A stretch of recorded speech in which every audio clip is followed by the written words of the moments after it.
গাজা ও Ukraine যুদ্ধ বন্ধে যখন বিশ্বব্যাপী মাতামাতি, তখন সবার চোখের আড়ালে নারকীয় হত্যাযজ্ঞ চলছে উত্তর পূর্ব আফ্রিকার দেশ সুদানে।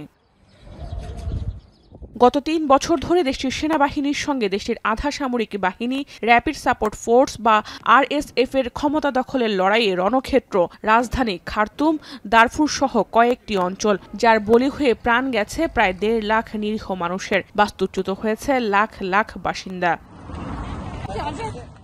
ক্ষমতার দিক থেকে অসম এই দুই বাহিনীর লড়াইয়ের পেছনে কে বা কারা ইন্ধন যোগাচ্ছে তা এখন বড় প্রশ্ন হয়ে দাঁড়িয়েছে। বিশ্লেষকদের মতে, দেশটির সেনাবাহিনী সুদানের স্বাধীনতা ও ঐক্য ধরে রাখতেই আধা সামরিক বাহিনীর বিরুদ্ধে যুদ্ধ করে যাচ্ছে। অপরদিকে বিদেশি ষড়যন্ত্রের সঙ্গে তাল মিলিয়ে ভিন্ন ভিন্ন লক্ষ্যে সেনাবাহিনীকে প্রতিহত করতে চাইছে আধা সামরিক বাহিনী।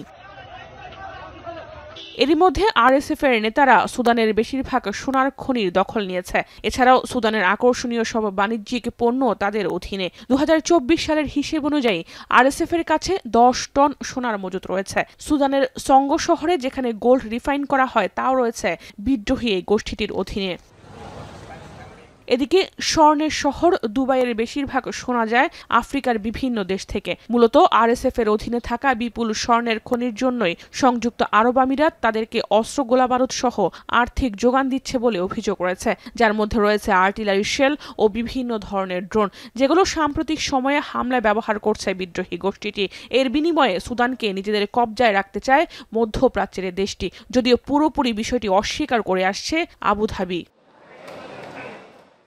অপরদিকে মিশর, তুরস্ক ও ইরানের বিরুদ্ধে নিজ নিজ স্বার্থে সুদানের সেনাবাহিনীকে মদদ দেওয়ার অভিযোগ রয়েছে। ইনস্টিটিউট অফ ওয়ারের তথ্য মতে, সুদানের সীমান্তবর্তী মিশর লাখ লাখ শরণার্থীকে আবারও নিজ দেশে ফেরত পাঠাতে চায়। এই কারণেই সুদানের আন্তর্জাতিকভাবে স্বীকৃত সরকারের সেনা সদস্যদের সমরাস্ত্র সরবরাহের পাশাপাশি প্রশিক্ষণ দিচ্ছে কায়রো।